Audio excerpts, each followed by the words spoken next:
Kabanata 5, John Wycliffe. Bago ang Reformasyon ay may mga panahon ngunit napakakaunting mga kopya ng Biblia na umiiral, ngunit hindi pinahintulutan ng Diyos na ang kanyang salita ay ganap na wasakin. Ang mga katotohanan nito ay hindi dapat itago magpakailanman. Madali niyang tanggalin ang mga salita ng buhay gaya ng kanyang nabuksan ang mga pinto ng bilangguan at nakalatag ang mga tarangkahan na bakal upang palayain ang kanyang mga tagapaglingkod.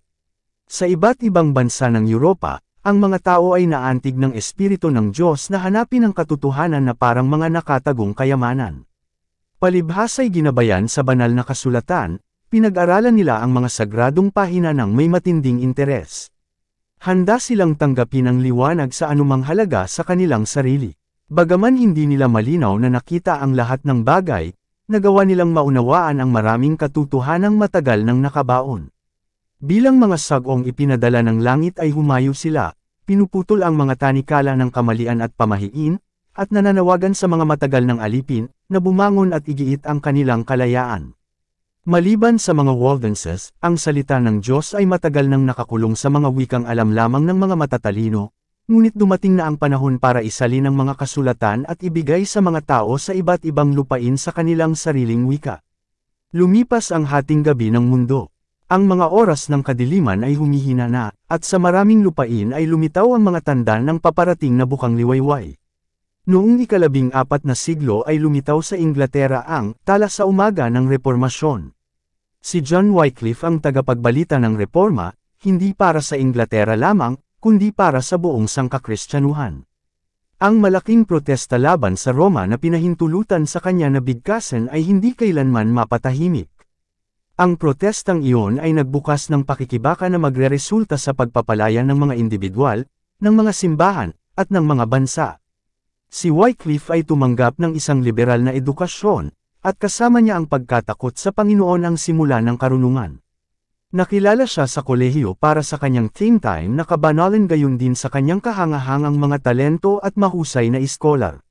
Sa kanyang pagkauhaw sa kaalaman ay hinanggad niyang kilalanin ang bawat sangay ng pag-aaral. Siya ay tinuruan sa eskolastikong pilosopiya, sa mga kanon ng simbahan, at sa batas sibil, lalo na sa kanyang sariling bansa. Sa kanyang pagkatapos ng mga paggawa ay maliwanag ang halaga ng maagang pagsasanay na ito. Ang isang masusing pagkilala sa mga haka-haka na pilosopiya ng kanyang panahon ay nagbigay daan sa kanya upang ilantad ang mga pagkakamali nito, at sa pamamagitan ng kanyang pag-aaral ng pambansa at ecclesiastical na batas ay nakahanda siyang makibahagi sa dakilang pakikibaka para sa kalayaang sibil at relihiyon. Bagaman maaari niyang gamitin ang mga sandata na hinugot mula sa salita ng Diyos, nakuha niya ang intelektual na disiplina ng mga paaralan, at naunawaan niya ang mga taktika ng mga mag-aaral. Ang kapangyarihan ng kanyang henyo at ang lawak at kabuuan ng kanyang kaalaman ay nag-utos ng paggalang sa kapwa-kaibigan at kalaban. Nakita ng kanyang mga tagasunod na may kasiyahan na ang kanilang kampyon ay nangunguna sa mga nangungunang kaisipan ng bansa, at ang kanyang mga kaaway ay napigilan sa paghamak sa layunin ng reforma sa pamamagitan ng paglalantad ng kamangmangan o kahinaan ng taga-suporta nito. Habang si Wycliffe ay nasa kolehiyo pa, siya ay pumasok sa pag-aaral ng banal na kasulatan. Noong unang panahon, nang ang Biblia ay umiral lamang sa mga sinaunang wika, ang mga iskolar ay nakahanap ng kanilang daan patungo sa bukal ng katotohanan, na sarado sa mga hindi edukadong uri. Kaya't naihanda na ang daan para sa hinaharap na gawain ni Wycliffe. Bilang isang reformador, pinag-aralan ng mga taong may kaalaman ang salita ng Diyos at natagpuan ang dakilang katotohanan ng kanyang libreng biyaya na nahayag doon. Sa kanilang mga turo ay nagpalaganap sila ng kaalaman sa katotohanan ito, at inakay ang iba na bumaling sa buhay na orakulo. Nang ang atensyon ni Wycliffe ay itinuon sa mga kasulatan, siya ay pumasok sa kanilang pagsisiyasat na may kaparehong puspusan na nagbigay daan sa kanya upang makabisado ang pag-aaral ng mga paaralan. Noon pa man ay nakadama siya ng matinding pagnanasa, na hindi kayang bigyang kasiyahan ng kanyang eskolastikong pag-aaral o ng pagtuturo ng simbahan. Sa salita ng Diyos ay natagpuan niya ang dati niyang hinanap ng walang kabuluhan. Dito niya nakita ang plano ng kaligtasan na inihayag at si Kristo ay itinakda bilang ang tanging tagapagtanggol para sa tao. Ibinigay niya ang kanyang sarili sa paglilingkod kay Kristo at determinadong ipahayag ang mga katotohanang natuklasan niya. Tulad ng pagkatapos ng mga reformador, hindi nakita ni Wycliffe, sa pagbubukas ng kanyang gawain, kung saan siya dadalhin nito. Hindi niya sinasadya ang sarili sa pagsalungat sa Roma. Ngunit ang debosyon sa katotohanan ay hindi maaaring dalhin siya sa salungat sa kasinungalingan. Habang mas malinaw na naunawaan niya ang mga kamalian ng kapapahan, mas masigasig niyang iniharap ang turo ng Biblia. Nakita niyang tinalikuran na ng Roma ang salita ng Diyos para sa tradisyon ng tao, walang takot niyang inakusahan ng priesthood na itinaboy ang mga banal na kasulatan, at hiniling na ibalik ang Biblia sa mga tao at ang awtoridad nito ay muling maitatag sa simbahan. Siya ay isang mahusay at masigasig na guro at isang mahusay na mangangaral, at ang kanyang pang-araw-araw na buhay ay isang pagpapakita ng mga katotohanang kanyang ipinang-aral. Ang kanyang kaalaman sa kasulatan, ang puwersa ng kanyang pangangatuwiran, ang kadalisayan ng kanyang buhay, at ang kanyang walang hanggang katapangan at integridad ay nanalo para sa kanya ng pangkalahatang pagpapahalaga at pagtitiwala. Marami sa mga tao ang naging hindi nasisiyahan sa kanilang dating pananampalataya nang makita nila ang kasamaan na namayani sa simbahang Romano, at pinuri nila ng walang lihim na kagalakan ang mga katotohanang ipinamalas ni Wycliffe. Datapwat ang mga pinuno ng Papa ay napuno ng galit ng kanilang metalastes na ang reformador na ito ay nakakakuha ng impluwensyang higit pa sa kanilang sarili. Si Wycliffe ay isang matalas na tagatukoy ng kamalian, at walang takot niyang sinaktan ang marami sa mga pang-aabuso na sinang-ayunan ng awtoridad ng Roma. Habang kumikilos bilang chaplain para sa hari, siya ay nagkaroon ng isang matapang na paninindigan laban sa pagbabayad ng tribute na inaangkin ng Papa mula sa Ingles na monarko at ipinakita na ang papal na pagpapalagay ng awtoridad sa mga sekular na pinuno ay salungat sa parehong dahilan at paghahayag. Ang mga kahilingan ng Papa ay nagdulot ng matinding galit, at ang mga turo ni Wycliffe ay nagdulot ng impluwensya sa mga pangunahing isipan ng bansa. Nagkaisa ang hari at ang mga maharlika sa pagtanggi sa pag-angkin ng Papa sa temporal na awtoridad at sa pagtanggi sa pagbabayad ng tributo. Kaya't isang mabisang dagok ang tinamaan laban sa supremacy ng Papa sa Inglaterra. Ang isa pang kasamaan na kung saan ang reformer ay nakipagdigma ng matagal at determinadong labanan ay ang pagtatatag ng mga utos ng mga mapag-aaway na prayle. Ang mga prayle na ito ay dumagsa sa Inglaterra, na sinisira ang kadakilaan at kaunlaran ng bansa. Ang industriya, edukasyon, moral, lahat ay nadama ang nalalanta na impluwensya. Ang buhay ng monghe sa Catamaran at Pulubi ay hindi lamang isang malaking pag-ubos sa mga kayamanan ng mga tao, ngunit ito ay nagdala ng kapaki-pakinabang na paggawasa. Paghamak, ang mga kabataan ay na-demoralize at na-corrupt. Sa impluwensya ng mga prayle marami ang naudyukan na pumasok sa isang cloister at italaga ang kanilang sarili sa isang monastikong buhay, at ito ay hindi lamang nang walang pahintulot ng kanilang mga magulang, ngunit kahit na hindi nila nalalaman at salungat sa kanilang mga utos. Ang isa sa mga unang ama ng simbahang Romano, na humihimok sa mga pag-aangkin ng monasticism na higit sa mga obligasyon ng pagmamahal at tungkulin ng anak, ay nagpahayag, kahit na ang iyong ama ay humiga sa harap ng iyong pintuan na umiiyak at nananaghoy, at ang iyong ina ay dapat magpakita ng katawan na nagdala sa iyo, at ang mga suso na nagpapasuso sa iyo, tingnan mong yapakan mo sila, at tumuloy ka agad kay Kristo. Sa pamamagitan ng kamangha-manghang kawalang katauhan, na ito, gaya ng pagkaraan nito ay inilarawan ito ni Luther, na, mas ninanamnam ang lobo at ang malupit kaysa sa Kristiyano at tao. Ang puso ng mga bata ay pinatibay laban sa kanilang mga magulang. Barnes Sears, The Life of Luther, pahina 70, 69. Kaya ginawa ng mga pinuno ng Papa, tulad ng mga Fariseo noong unang panahon, na walang bisa ang utos ng Diyos sa pamamagitan ng kanilang tradisyon. Kaya ang mga tahanan ay ginawang tiwangwang at ang mga magulang ay pinagkaita ng lipunan ng kanilang mga anak na lalaki at babae. Maging ang mga estudyante sa mga unibersidad ay nalinlang ng mga maling representasyon ng mga monghe at naudyukan na sumama sa kanilang mga utos. Marami pagkatapos ay nagsisi sa hakbang na ito, na nakitang sinira nila ang kanilang sariling buhay at nagdala ng kalungkutan sa kanilang mga magulang, ngunit sa sandaling mabilis sa patibong ay imposibleng makamit nila ang kanilang kalayaan. Maraming mga magulang, na natatakot sa impluwensya ng mga monghe, ay tumanggi na ipadala ang kanilang mga anak sa mga unibersidad. Nagkaroon ng markang pagbagsak sa bilang ng mga estudyanteng dumalo sa mga dakilang sentro ng pag-aaral. Nanghina ang mga paaralan, at nanag ang kamangmangan. Ang Papa ay ipinagkaloob sa mga monghe na ito ng kapangyarihang makarinig ng mga pagtatapat at magbigay ng kapatawaran. Naging pinagmulan ito ng malaking kasamaan. Sa pagpupursige sa pagpapahusay ng kanilang mga natamo, ang mga prail ay handang-handa na magbigay ng kapatawaran na ang mga kriminal sa lahat ng paglalarawan ay dumulog sa kanila, at, bilang resulta, ang pinakamasamang bisyo ay mabilis na tumaas. Ang mga may sakit at mahihirap ay pinabayaang magdusa, habang ang mga kaloob na dapat sana ay makapagpaginhawa sa kanilang mga pangangailangan ay napunta sa mga monghe, na may mga pagbabanta ay humihingi ng limos ng mga tao, na tinutulig sa ang kawalang galang ng mga dapat magpigil ng mga regalo mula sa kanilang mga utos. Sa kabila ng kanilang propesyon sa kahirapan, ang yaman ng mga prail ay patuloy na dumarami, at ang kanilang mga marangal na edipisyo at mga mag-agarang mesa ay lalong naging maliwanag sa lumalaking kahirapan ng bansa. At habang ginugugol ang kanilang oras sa karangyaan at kasiyahan, nagpadala sila sa kanilang kahalili ng mga ignorante na mga tao, na nakapagsalaysay lamang ng mga kahangahangang kwento, alamat, at pagbibiro upang pasayahin ang mga tao at gawin silang mas ganap na mga manloloko ng mga monghe. Gayunpaman, ang mga prail ay nagpatuloy sa paghawak sa mga mapamahing tao at pinaniwalaan sila na ang lahat ng tungkuling pangrelihiyon ay binubuo sa pagkilala sa kataas-taasang kapangyarihan ng Papa, pagsamba sa mga santo, at pagbibigay ng mga regalo sa mga monghe, at ito ay sapat na upang sila ay matiyak, isang lugar sa langit. Ang mga lalaking may pagkatuto at kabanalan ay nagsumikap ng walang kabuluhan upang magsagawa ng reforma sa mga monastikong orden, ngunit si Wycliffe, na may mas malinaw na pananaw, ay tumama sa ugat ng kasamaan, na nagpapahayag na ang sistema mismo ay mali at dapat itong alisin. Nagising ang talakayan at pagtatanong. Habang binabagtas ng mga monghe ang bansa, na ipinagbibili ang mga pardon ng Papa, marami ang nadala sa pag-aalinlangan sa posibilidad ng pagbili ng kapatawaran sa pamamagitan ng pera, at kinwestiyon nila kung hindi sila dapat humingi ng kapatawaran sa Diyos kaysa sa Papa ng Roma.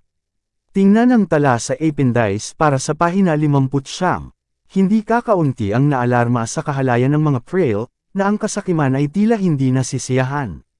Ang mga monghe at pari ng Roma, ang sabi nila, ay kumakain sa amin na parang kanser. Dapat tayong iligtas ng Diyos, o ang mga tao ay mapahamak. Dobin, B. 17, Cab. 7. Upang takpan ang kanilang kasakiman, ang mga namamaalamos na monghe na ito ay nagpahayag na sila ay sumusunod sa halimbawa ng tagapagligtas, na nagpapahayag na si Jesus at ang kanyang mga disipulo ay sinuportahan ng mga kawanggawan ng mga tao. Ang pag-aangkin na ito ay nagbunga ng pinsala sa kanilang layunin, sapagkat umakay ito sa marami sa Biblia upang malaman ang katotohanan para sa kanilang sarili, isang resulta na sa lahat ng iba ay hindi gaanong hinahangad ng Roma. Ang isipan ng mga tao ay itinuro sa pinagmumulan ng katotohanan, na siyang layunin niyang itago. Si Wycliffe ay nagsimulang magsulat at maglathala ng mga tract laban sa mga prail, gayunpaman, hindi naghahangad na makipagtalo sa kanila upang tawagin ang isipan ng mga tao sa mga turo ng Biblia at ng autor nito. Ipinahayag niya na ang kapangyarihan ng pagpapatawad o pagtitiwalag ay taglay ng Papa sa walang mas mataas na antas kaysa sa karaniwang mga pari, at walang sinumang tao ang maaaring tunay na matiwalag maliban kung dinala muna niya sa kanyang sarili ang paghatol ng Diyos. Sa hindi na mas epektibong paraan ay nagawa niyang ibagsak ang napakalaking tela ng espiritual at temporal na kapangyarihan na itinayo ng Papa at kung saan ang mga kaluluwa at katawan ng milyon-milyon ay banihag. Muli ay tinawag si Wycliffe upang ipagtanggol ang mga karapatan ng korona ng Ingles laban sa mga pagsalakay ng Roma, at hinirang na isang embahador ng hari, siya ay gumugol ng 2 taon sa Netherlands, sa pagpupulong sa mga komisyoner ng Papa. Dito siya nakipag-ugnayan sa mga eklesyastiko mula sa France, Italy, at Spain, at nagkaroon siya ng pagkakataong tumingin sa likod ng mga eksena at magkaroon ng kaalaman sa maraming bagay na nanatiling nakatago sa kanya sa England. Marami siyang natutunan na magbigay ng punto sa kanyang pagkatapos ng mga paggawa. Sa mga kinatawan na ito mula sa hukuman ng Papa nabasa niya ang tunay na katangian at layunin ng hierarchy. Bumalik siya sa Inglaterra upang ulitin ang kanyang dating mga turo ng mas lantaran at may higit na sigasig, na ipinahayag na ang kaimbutan, pagmamataas, at panlilinlang ay ang mga Diyos ng Roma. Sa isa sa kanyang mga tract ay sinabi niya, tungkol sa Papa at sa kanyang mga collector, sila ay kumukuha sa ating lupain ng kabuhayan ng mga dukha, at maraming libong marka, sa bawat taon, ng pera ng hari, para sa mga sakramento at espiritual na mga bagay, na isinumpa, maling pananampalataya ng Simonia, at ginagawa ang lahat ng sangkakristyanuhan na sumang-ayon at nagpapanatili ng maling pananampalatayang ito. At tiyak na bagaman ang ating kaharian ay may napakalaking burol na ginto, at walang ibang tao ang kumuha nito kundi ang mapagmataas na makamundong pari ng collector, sa paglipas ng panahon ng burol na ito ay dapat gugulin, sapagkat siya ay kumukuha kailanman ng pera mula sa ating lupain, at walang ipinadalang muli kundi ang sumpa ng Diyos para sa kanyang simony. John Lewis, History of the Life and Sufferings of J. Wycliffe, pahina 37. Di nagtagal pagkatapos ng kanyang pagbabalik sa Inglaterra, natanggap ni Wycliffe mula sa hari ang paghirang sa rectory ng Lutterworth. Ito ay isang katiyakan na ang monarko ay hindi man lang nadismaya sa kanyang simpleng pagsasalita. Nadama ang impluensya ni Wycliffe sa paghubog ng aksyon ng hukuman, gayon din sa paghubog ng paniniwala ng bansa. Ang Papal Thunders ay mabilis na inihagis laban sa kanya. 3 toro ang ipinadala sa Inglaterra, sa unibersidad, sa hari, at sa mga prelate, na lahat ay nag-uutos ng madalian at mapagpasyang mga hakbang upang patahimikin ang guro ng maling pananampalataya. Augustus Neander, General History of the Christian Religion and Church, Period 6, Sec. 2, Carter, 1, Part 8. Tingnan din ang appendix. Gayunpaman, bago dumating ang mga toro, ang mga obispo, sa kanilang kasigasigan, ay nagkaroon ng ipinatawag si Wycliffe sa harap nila para sa paglilitis. Ngunit dalawa sa pinakamakapangyarihang prinsipe sa kaharian ang sumama sa kanya sa tribunal, at ang mga tao, na nakapalibot sa gusali at nagmamadaling pumasok, ay labis na tinakot ang mga hukom kung kaya't ang mga paglilitis ay pansamantalang nasuspine, at siya ay pinahintulutan na pumunta sa kanyang paraan ng payapa. Maya-maya, namatay si Edward III, na sa kanyang katandaan ang mga prelates ay naghahangad na maimpluwensyahan laban sa reformer, at ang dating tagapagtanggol ni Wycliffe ay naging regent ng kaharian. Ngunit ang pagdating ng mga toro ng Papa ay naglagay sa buong Inglaterra ng isang mahigpit na utos para sa pag-aresto at pagpapakulong sa erehe. Ang mga hakbang na ito ay direktang tumuturo sa stake. Lumilitaw na tiyak na si Wycliffe ay malapit ng mabiktima ng paghihiganti ng Roma. Ngunit siya na nagpahayag sa isa noong unang panahon, huwag kang matakot. Ako ang iyong kalasag, Genesis Kapitulo 15 versikulo 1, muling iniunat ang kanyang kamay upang protektahan ang kanyang lingkod. Dumating ang kamatayan, hindi sa reformador, kundi sa papa na nag-atas sa kanyang pagkawasak. Namatay si Gregory XI, at ang mga eklesyastiko na nagtipon para sa paglilitis kay Wycliffe, ay naghiwa-hiwalay. Ang probidensya ng Diyos ay higit pa ring pinawalang bisa ang mga pangyayari upang bigyan ng pagkakataon ang paglago ng reformasyon. Ang pagkamatay ni Gregory ay sinundan ng halalan ng dalawang magkatunggaling papa. Dalawang magkasalungat na kapangyarihan, ang bawat isa ay nag-aangking hindi nagkakamali, ngayon ay nag-aangkin ng pagsunod. Tingnan ang tala sa Appendice para sa pahina 50. Bawat isa ay nanawagan sa matatapat na tulungan siya sa pakikipagdigma sa isa't isa, na ipinatupad ang kanyang mga kahilingan sa pamamagitan ng kakilakilabot na pagsumpa laban sa kanyang mga kalaban, at mga pangako ng mga gantimpala sa langit sa kanyang mga taga-suporta. Ang pangyayaring ito ay lubhang nagpapahina sa kapangyarihan ng kapapahan. Ang magkatunggaling paksayon ay may lahat ng kanilang magagawa upang salakayin ang isa't isa, at si Wycliffe ay pansamantalang nagpahinga. Ang mga anathema at recriminations ay lumilipad mula sa papa patungo sa papa, at ang mga agos ng dugo ay ibinuhos upang suportahan ang kanilang magkasalungat na pag-aangkin. Bumaha sa simbahan ang mga krimen at iskandalo. Samantala, ang reformador, sa tahimik na pagre-retiro ng kanyang parokya ng Lutterworth, ay masikap na nagsisikap na ituro ang mga tao mula sa mga naglalaban ng Papa kay Jesus, ang prinsipe ng kapayapaan. Ang schism, kasama ang lahat ng alitan at katiwalian na dulot nito, ay naghanda ng daan para sa reformasyon sa pamamagitan ng pagbibigay daan sa mga tao na makita kung ano talaga ang kapapahan. Sa isang tract na kanyang inilathala, On the Schism of the Popes, nanawagan si Wycliffe sa mga tao na isaalang-alang kung ang dalawang pari na ito ay hindi nagsasalita ng katotohanan sa paghatol sa isa't isa bilang Antikristo. Ang Diyos, ang sabi niya, ay hindi napapayag na maghari ang demonyo sa isang pari lamang, kundi, ginawang paghahati-hati sa dalawa, upang ang mga tao, sa pangalan ni Kristo, ay mas madaling madaig silang dalawa. R. Vaughan, Buhay at mga opinyon ni John de Wycliffe, Volume 2, p. 6. Si Wycliffe, tulad ng kanyang guro, ay nangaral ng ebanghelyo sa mga dukha. Hindi pa nakontento sa pagpapalaganap ng liwanag sa kanilang abang tahanan sa sarili niyang parokya ng Lutterworth, ipinasya niyang dalhin ito sa bawat bahagi ng England. Upang maisakatuparan ito ay nag-organisa siya ng isang pangkat ng mga mangangaral, simple, debotong mga tao, na mahal ang katotohanan at wala ng labis na hangarin kundi palawakin ito. Ang mga lalaking ito ay nagtungo saan man, nagtuturo sa mga pamilihan, sa mga lansangan ng mga dakilang lungsod, at sa mga lansangan sa kabukiran. Hinanap nila ang matatanda, may sakit, at dukha, at binuksan sa kanila ang masayang balita ng biyaya ng Diyos. Bilang propesor ng teolohiya sa Oxford, ipinang-aral ni Wycliffe ang salita ng Diyos sa mga bulwagan ng unibersidad. Sa sobrang katapatan niyang iniharap ang katotohanan sa mga estudyante sa ilalim ng kanyang pagtuturo, na natanggap niya ang titulong, Doktor ng Ebanghelyo. Ngunit ang pinakadakilang gawain sa kanyang buhay ay ang pagsasalin ng kasulatan sa wikang Ingles.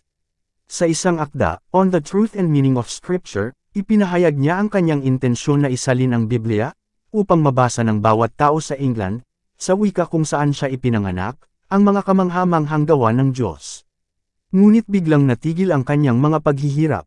Bagamat wala pa sa 60 taong gulang, ang walang tigil na pagpapagal, pag-aaral, at mga pagsalakay ng kanyang mga kaaway ay nagsabi sa kanyang lakas at nagpatanda sa kanya ng wala sa panahon. Inatake siya ng isang mapanganib na sakit. Ang balita ay nagdulot ng malaking kagalakan sa mga Frail.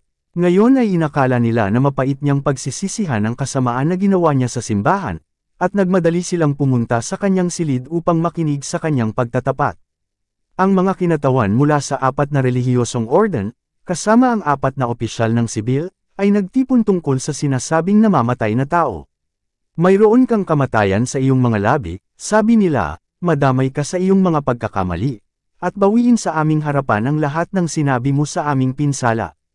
Ang reformer ay nakinig sa katahimikan, pagkatapos ay inutusan niya ang kanyang tagapaglingkod na itaas siya sa kanyang higaan, at, patuloy na nakatingin sa kanila habang sila ay nakatayo na naghihintay sa kanyang pagtalikod, sinabi niya, sa matatag, malakas na tinig na madalas na nagiging sanhi ng kanilang panginginig, hindi ako mamamatay, ngunit mabuhay, at muling ipahayag ang masasamang gawa ng mga Frail, Dobin, B. 17, Cab. 7. Namangha at nahiya, ang mga monghe ay nagmamadaling lumabas ng silid. Natupad ang mga salita ni Wycliffe. Nabuhay siya upang ilagay sa mga kamay ng kanyang mga kababayan ang pinakamakapangyarihan sa lahat ng sandata laban sa Roma, upang ibigay sa kanila ang Biblia, ang hinirang ng langit na ahente upang palayain, paliwanagan, at ebanghelyo ang mga tao. Marami at malalaking hadlang ang dapat lampasan sa pagsasakatuparan ng gawain ito. Si Wycliffe ay nabibigatan ng mga kahinaan, alam niyang ilang taon na lamang para sa paggawa ang natitira para sa kanya, nakita niya ang pagsalungat na dapat niyang matugunan, ngunit, pinasigla ng mga pangako ng salita ng Diyos, siya ay sumulong na walang natakot. Sa buong sigla ng kanyang mga kapangyarihang intelektual, mayaman sa karanasan, siya ay naingatan at inihanda ng espesyal na probisyon ng Diyos para dito, ang pinakadakila sa kanyang mga gawain. Habang ang buong sangkakristyanuhan ay napuno ng kaguluhan, ang reformer sa kanyang rectory sa Lutterworth, na hindi pinakinggan ng unos na humahagupit sa labas, ay inilapat ang kanyang sarili sa kanyang piniling gawain. Sa wakas, natapos ang gawain, ang unang salin ng Biblia sa Ingles na ginawa. Ang salita ng Diyos ay nabuksan sa England. Ang reformer ay hindi natatakot ngayon sa bilangguan o sa tulus. Inilagay niya sa mga kamay ng mga taong Ingles ang isang liwanag na hindi kailanman dapat papatayin. Sa pagbibigay ng Biblia sa kanyang mga kababayan, higit pa ang ginawa niya upang maputol ang mga tanikala ng kamangmangan at bisyo, higit na palayain at ianggat ang kanyang bansa, kaysa sa nakamit ng pinakamakikinang na tagumpay sa larangan ng digmaan. Ang sining ng pag-iimprenta ay hindi pa nalalaman, sa pamamagitan lamang ng mabagal at nakakapagod na paggawa na ang mga kopya ng Biblia ay maaaring paramihin. Napakalaki ng interes na makuha ang aklat, Anupat marami ang kusang loob na nakikibahagi sa gawain ng pagsulat nito, ngunit nahihirapan ang mga taga-kopya na maibigay ang pangangailangan. Ang ilan sa mas mayayamang mamimili ay nagnanais ng buong Biblia. Ang iba ay bumili lamang ng isang bahagi. Sa maraming pagkakataon, maraming pamilya ang nagkaisa para bumili ng kopya. Sa gayon ang Biblia ni Wycliffe ay nakarating sa mga tahanan ng mga tao. Ang pag-apila sa katwiran ng mga tao ay nagpukaw sa kanila mula sa kanilang passive na pagpapasakop sa mga dogma ng Papa. Itinuro ngayon ni Wycliffe ang mga natatanging doktrina ng Protestantismo, kaligtasan sa pamamagitan ng pananampalataya kay Kristo, at ang nag-iisang hindi pagkakamali ng kasulatan. Ang mga mangangaral na kanyang ipinadala ay nagpakalat ng Biblia, kasama ng mga isinulat ng reformador, at sa gayong tagumpay na ang bagong pananampalataya ay tinanggap ng halos kalahati ng mga tao sa Inglaterra. Ang paglitaw ng kasulatan ay nagdulot ng pagkabalisa sa mga awtoridad ng simbahan. Kailangan na nilang makatagpo ngayon ng isang ahensyang mas makapangyarihan kaysa kay Wycliffe, isang ahensya na hindi gaanong mapapakinabangan ng kanilang mga sandata. Sa panahong ito ay walang batas sa Inglaterra na nagbabawal sa Biblia, sapagkat ito ay hindi pa kailanman nailathala sa wika ng mga tao. Ang mga naturang batas ay pagkatapos ay pinagtibay at mahigpit na ipinatupad. Samantala, sa kabila ng mga pagsisikap ng mga pari, may isang panahon na pagkakataon para sa pagpapalaganap ng salita ng Diyos. Muli ang mga pinuno ng Papa ay nagbalak na patahimikin ang tinig ng reformer. Sa harap ng tatlong tribunal ay sunod-sunod siyang ipinatawag para sa paglilitis, ngunit walang pakinabang. Una, idineklara ng isang sinodo ng mga obispo na ang kanyang mga isinulat ay erehe, at, sa pagkapanalo sa Batang Hari, si Richard II, sa kanilang panig, nakuha nila ang isang maharlikang utos na nagpapadala sa bilangguan ng lahat na dapat humawak ng hinatulan ng mga doktrina.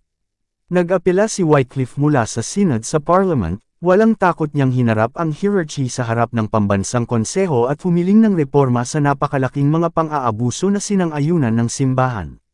Sa pamamagitan ng nakakumbinsi na kapangyarihan ay inilarawan niya ang pang-aagaw at mga katiwalian ng pagtingin sa Papa. Ang kanyang mga kaaway ay dinala sa kalituhan. Ang mga kaibigan at taga-suporta ni Wycliffe ay napilitang sumuko, at may pagtitiwala na inaasahan na ang reformer mismo, sa kanyang katandaan, nag-iisa at walang kaibigan, ay yuyuko sa pinagsamang awtoridad ng korona at ng mitra. Ngunit sa halip na ito nakita ng mga papa ang kanilang sarili na natalo. Ang parlamento, na napukaw ng nakakapukaw na mga panawagan ni Wycliffe, ay pinawalang bisa ang mapang-uusig na utos, at ang reformador ay muling nakalaya. Sa ikatlong pagkakataon ay dinala siya sa paglilitis, at ngayon sa harap ng pinakamataas na tribunal ng simbahan sa kaharian. Dito walang pabor na ipapakita sa maling pananampalataya. Dito sa wakas ay magtatagumpay ang Roma, at ang gawain ng reformador ay ititigil. Kaya naisip ng mga papa, kung magagawa lamang nila ang kanilang layunin, mapipilitan si Wycliffe na itakwil ang kanyang mga doktrina, o iiwan lamang ang hukuman para sa apoy. Ngunit hindi binawi ni Wycliffe, hindi siya magpapanggap. Siya ay walang takot na pinanatili ang kanyang mga turo at itinaboy ang mga akusasyon ng kanyang mga mang-uusig. Nang mawala ng paningin sa kanyang sarili, sa kanyang posisyon, sa okasyon, ipinatawag niya ang kanyang mga tagapakinig sa harap ng banal na tribunal, at tinitimbang ang kanilang mga sapostaryo at panlilinlang sa mga timangan ng walang hanggang katotohanan. Naramdaman ang kapangyarihan ng banal na espiritu sa silid ng konseho. Isang spell mula sa Diyos ang nasa mga nakikinig. Parang wala silang kapangyarihan na umalis sa lugar. Gaya ng mga palaso mula sa lalagyan ng pana ng Panginoon, ang mga salita ng reformador ay tumagos sa kanilang mga puso.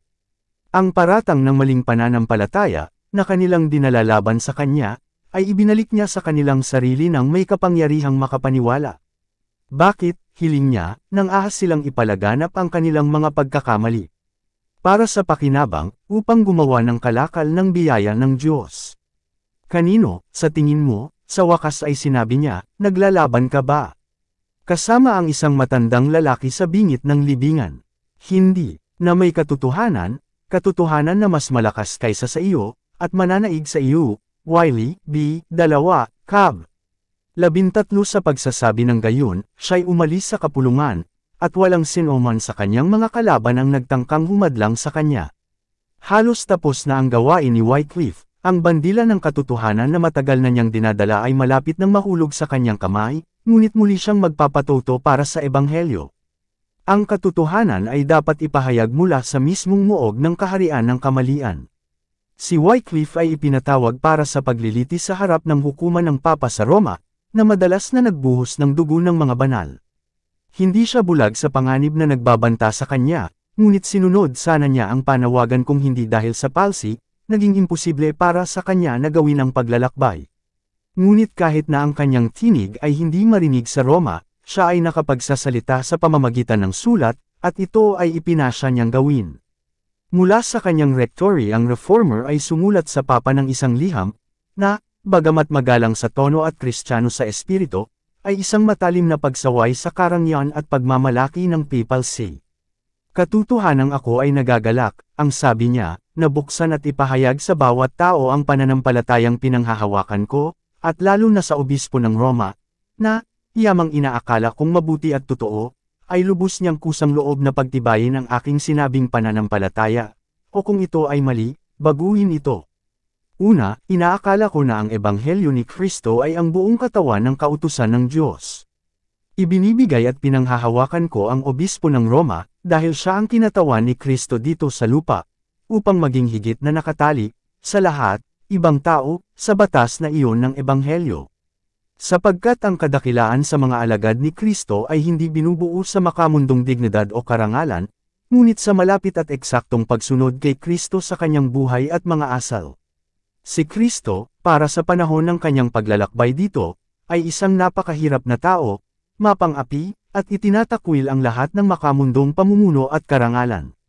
Walang tapat na tao ang dapat sumunod sa mismong Papa o sinuman sa mga banal na tao, kundi sa mga bagay na siya ay sumunod sa Panginoong Hesukristo, sapagkat si Pedro at ang mga anak ni Zebedeo, sa pamamagitan ng pagnanais ng makamundong karangalan, salungat sa pagsunod sa mga hakbang ni Kristo, ay nagkasala, at sa makatuwid sa mga pagkakamaling iyon ay hindi sila dapat sundin. Ang Papa ay nararapat na ipaubaya sa secular na kapangyarihan ang lahat ng temporal na kapangyarihan at pamamahala, at sa gayon ay mabisang kumilos at himukin ang kanyang buong kaparian, sapagkat gayon din ang ginawa ni Kristo, at lalo na ng kanyang mga apostol. Sa makatwid, kung ako ay nagkamali sa alinman sa mga puntong ito, buong pagpapakumbaba kong isusuko ang aking sarili sa pagtutuwid, maging sa pamamagitan ng kamatayan, kung kinakailangan, at kung ako ay makapagpapagal alinsunod sa aking kalooban o hangarin sa sarili kong pagkatao, tiyak na ihaharap ko ang aking sarili sa harap ng obispo ng Roma, ngunit sa kabilang banda ay dinalaw ako ng Panginoon sa kabaligtaran, at tinuruan akong higit na sundin ang Diyos kaysa sa tao. Sa pagtatapos ay sinabi niya, manalangin tayo sa ating Diyos, na kanyang pukawin ang ating Papa Urbano V, gaya ng kanyang pasimula, upang siya kasama ng kanyang kaparian ay makasunod sa Panginoong Hesukristo sa buhay at asal, at upang sila ay makapagturo sa mga tao ng mabisa, at na sila, gayon din, ay matapat na sumunod sa kanila sa gayon. John Fox, Acts and Monuments, Volume 3, p. 49-50. Kaya ipinakita ni Wycliffe sa Papa at sa kanyang mga kardinal ang kaamuan at kababang loob ni Kristo, na nagpapakita hindi lamang sa kanilang mga sarili kundi sa buong sangkakristyanuhan ang kaibahan sa pagitan nila at ng guro na ang kanilang mga kinatawan ay inaangkin nila. Lubos na inaasahan ni Wycliffe na ang kanyang buhay ang magiging halaga ng kanyang katapatan. Ang hari, ang Papa, at ang mga obispo ay nagkaisa upang maisakatuparan ang kanyang kapahamakan, at tila tiyak na ilang buwan lamang ang magdadala sa kanya sa istaka. Ngunit hindi natitinag ang kanyang tapang.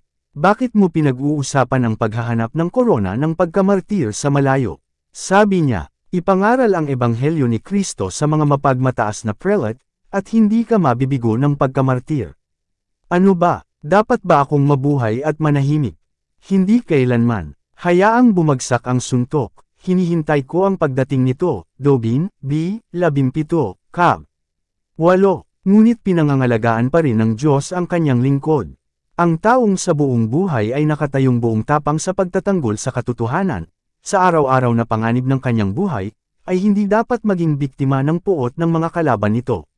Hindi kailanman hinangad ni Wycliffe na protektahan ang kanyang sarili, ngunit ang Panginoon ang kanyang tagapagtanggol. At ngayon, nang madama ng kanyang mga kaaway na sigurado sa kanilang biktima, inalis siya ng kamay ng Diyos na hindi nila maabot.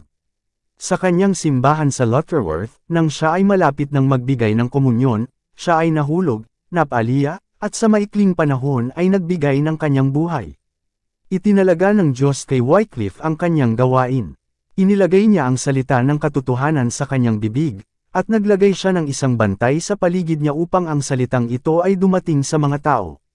Ang kanyang buhay ay naprotektahan, at ang kanyang mga gawain ay pinahaba, hanggang sa mailagay ang pundasyon para sa dakilang gawain ng reformasyon. Si Wycliffe ay nagmula sa dilim ng Dark Ages. Walang sino man ang nauna sa kanya kung saan ang gawain ay maaari niyang hubugin ang kanyang sistema ng reforma. Itinaas tulad ni Juan Bautista upang magawa ang isang espesyal na misyon, siya ang tagapagbalita ng isang bagong panahon. Ngunit sa sistema ng katotohanan na kanyang ipinakita ay mayroong pagkakaisa at kabuuan na hindi nalampasan ng mga reformador na sumunod sa kanya, at hindi naabot ng ilan, kahit 100 taon na ang lumipas. Napakalawak at malalim ang inilatag na pundasyon, napakatibay at totoo ang balangkas, na hindi na kailangang muling itayo ng mga sumunod sa kanya. Ang dakilang kilusan na pinasinayaan ni Wycliffe, na magpapalaya sa budi at talino, at palayain ang mga bansang matagal nang nakatali sa matagumpay na sasakyan ng Roma, ay may bukal sa Biblia. Narito ang pinagmumulan ng batis na iyon ng pagpapala na, tulad ng tubig ng buhay, ay damaloy sa mga kapanahunan mula noong 14 na siglo. Tinanggap ni Wycliffe ang banal na kasulatan na may tahasang pananampalataya bilang inspiredong paghahayag ng kalooban ng Diyos, isang sapat na tuntunin ng pananampalataya at pagsasagawa.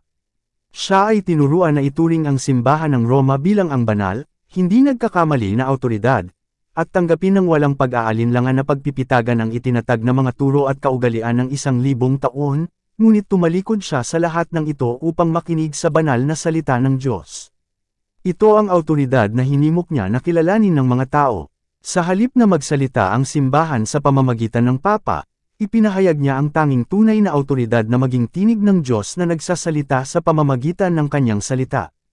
At itinuro niya hindi lamang na ang Biblia ay isang perpektong paghahayag ng kalooban ng Diyos, ngunit ang banal na espiritu ang tanging tagapagsalin nito, at na ang bawat tao ay, sa pamamagitan ng pag-aaral ng mga turo nito, upang matutunan ang kanyang tungkulin para sa kanyang sarili. Sa gayon ay inilipat niya ang isipan ng mga tao mula sa Papa at sa Iglesia ng Roma tungo sa salita ng Diyos. Si Wycliffe ay isa sa pinakadakila sa mga reformador. Sa lawak ng talino, sa kailanawan ng pag-iisip, sa katatagan na panatilihin ang katotohanan, at sa katapangan na ipagtanggol ito, siya ay napantayan ng iilan na sumunod sa kanya. Ang kadalisayan ng buhay, walang pagod na kasipagan sa pag-aaral at sa paggawa, hindi nasesire na integridad, at tulad ni Kristo na pag-ibig at katapatan sa kanyang ministeryo, ang naging katangian ng una sa mga reformador. At ito sa kabila ng kadilimang intelektual at katiwalian sa moral ng panahon kung saan siya lumitaw. Ang katangian ni Wycliffe ay isang patutos sa nakapagtuturo, nakapagpapabagong kapangyarihan ng banal na kasulatan. Ang Biblia ang gumawa sa kanya kung ano siya. Ang pagsisikap na maunawaan ang mga dakilang katotohanan ng paghahayag ay nagbibigay ng kasariwaan at sigla sa lahat ng kakayahan. Pinapalawak nito ang isip, pinatalas ang mga pangunawa, at pinahinog ang paghatol. Ang pag-aaral ng Biblia ay magpaparangal sa bawat pag-iisip, damdamin, at hangarin na hindi kayang gawin ng ibang pag-aaral.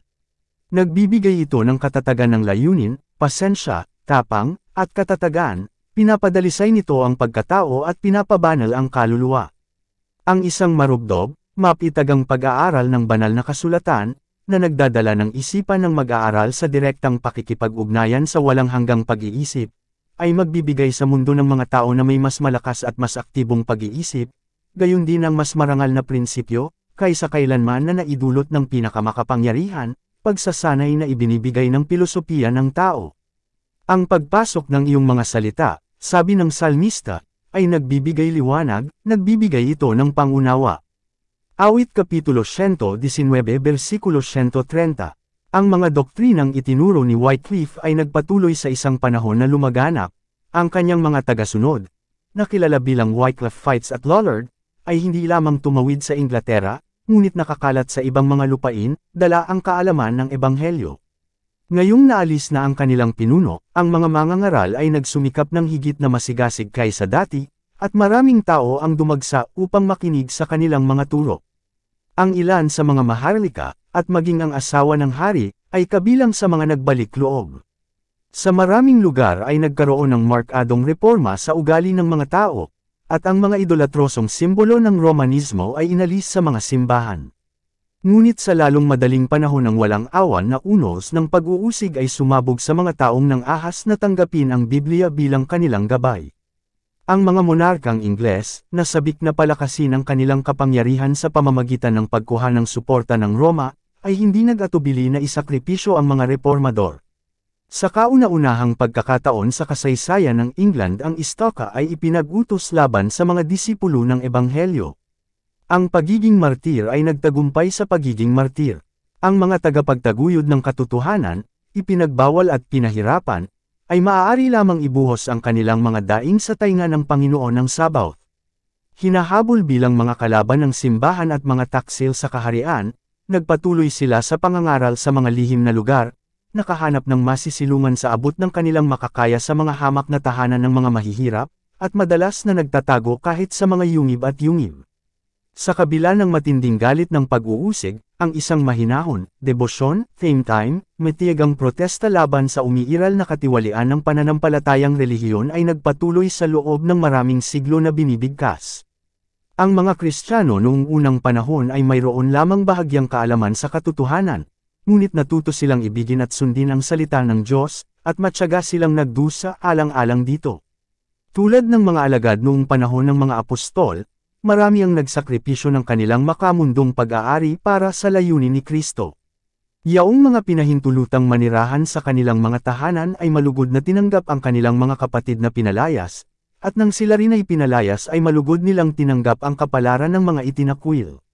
Libo-libo, totoo, natakot sa galit ng kanilang mga manguusig, binili ang kanilang kalayaan sa pagsasakripisyo ng kanilang pananampalataya, at lumabas sa kanilang mga bilangguan, na nakasuot ng damit ng mga nagsisisi, upang ilathala ang kanilang pagtalikod.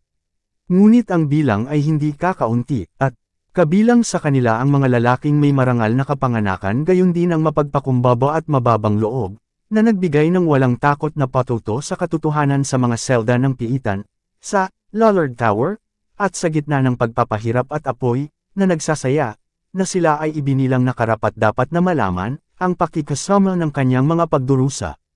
Ang mga papa ay nabigo na gawin ang kanilang kalooban kay Wycliffe sa panahon ng kanyang buhay, at ang kanilang puot ay hindi nasiyahan habang ang kanyang katawan ay tahimik na namamahinga sa libingan. Sa pamamagitan ng utos ng Konseho ng Constance, higit sa 40 taon pagkatapos ng kanyang kamatayan ay hinukay ang kanyang mga buto at sinunog sa publiko, at ang mga abo ay itinapon sa isang katabing batis. Ang batis na ito, sabi ng isang matandang manunulat, ay naghatid ng kanyang abo sa Avon, Avon sa Severn, Severn sa makipot na dagat, sila sa pangunahing karagatan. At sa gayon ang abo ni Wycliffe ay ang sagisag ng kanyang doktrina, na ngayon ay nakakalat sa buong mundo. T. Fuller, Church History of Britain, B. 4, Sec. 2, Par. 54. Hindi napagtanto ng kanyang mga kaaway ang kahalagahan ng kanilang malisyosong gawa. Sa pamamagitan ng mga sulat ni Wycliffe na si John Huss, ng Bohemia, ay naakay na talikuran ang marami sa mga pagkakamali ng Romanismo at pumasok sa gawain ng reforma. Kaya sa dalawang bansang ito, na lubhang magkahiwalay, ang binhi ng katotohanan ay naihasek. Mula sa Bohemia ang gawain ay umabot sa ibang mga lupain. Ang isipan ng mga tao ay itinuro sa matagal nang nakalimutang salita ng Diyos. Isang banal na kamay ang naghahanda ng daan para sa dakilang reformasyon. Dito nagtatapos ang Kabanata 5. Para updated ka sa susunod na kabanata, ay huwag kalimutang mag-subscribe, mag-follow at mag-share sa ating channel Renilab TV. Maraming salamat po.